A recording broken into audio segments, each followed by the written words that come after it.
حکایت بیان کی جاتی ہے کہ ایک بوڑھا شخص کہیں سے گزر رہا تھا۔ بوڑھاپے کی وجہ سے اس کی کمر اس قدر جھکی ہوئی تھی کہ چلتے ہوئے یوں لگتا تھا کہ یہ بوڑھا شخص زمین سے کچھ تلاش کر رہا ہے۔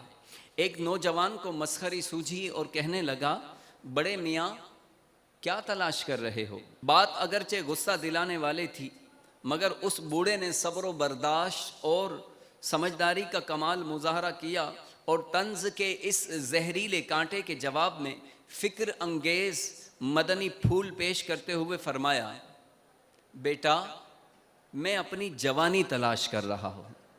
یعنی وہ دیکھا ہوگا آپ نے کہ جب آدمی بڑی عمر کو پہنچتا ہے تو اس کی کمر جھک جاتی ہے، چلتے ہوئے جھکا ہوا محسوس ہوتا ہے۔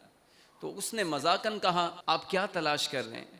تو انہوں نے بھی کتنا حکمت بھرا جواب دیا، بیٹا میں اپنی جوانی تلاش کر رہا ہوں۔ تیکھے جملے کا یہ خلاف توقع حیران کن جواب سن کر وہ نوجوان چونکا اور کہنے لگا، بابا جی آپ کی بات سمجھ میں نہیں آئی، کیا جوانی بھی کبھی ڈھونڈی جا سکتی ہے؟ اور کیا یہ ایک دفعہ گم ہو کر پھر کبھی کسی کو دوبارہ مل بھی جاتی ہے؟ فرمایا، بیٹا یہی تو افسوس ہے کہ جب جوانی کی نعمت میرے پاس تھی اس وقت میں نے اس کی پاسداری نہیں کی، اس کی قدر نہیں کی، اور آج جب میں اس جوانی کی نعمت سے ہاتھ دھو بیٹھا ہوں تب اس کی اہمیت کا احساس ہوا۔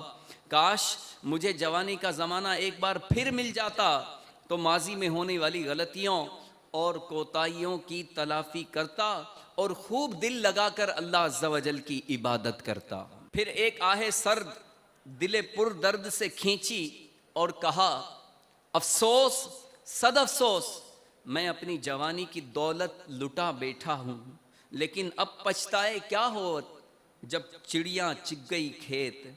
میں نے جوانی کی ناقدری کی، اس وقت نیکی کی نہ آخرت کی کوئی تیاری کی، اور یوں ہی میری جوانی غفلت کے بستر پر سوتے ہوئے گزر گئی۔ اب جب کہ بڑھاپا طاری ہو گیا تو صحت کمزور اور جسم لاغر ہو گیا، یعنی کمزور ہو گیا ہے۔ کثرت عبادت کا شوق تو پیدا ہوا لیکن بڑھاپے کے سبب حوصلہ ساتھ چھوڑ گیا ہے۔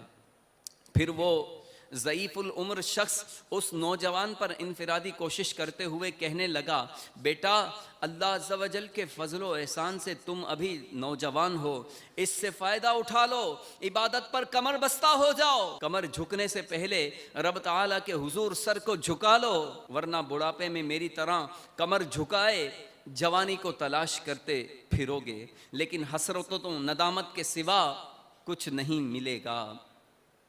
اس مشفقانہ اور ناصحانہ انداز گفتگو اور انفرادی کوشش کے مدنی پھولوں کی خوشبو نے اس نوجوان کے دل و دماغ کو معطر اور اسے بے حد متاثر کیا۔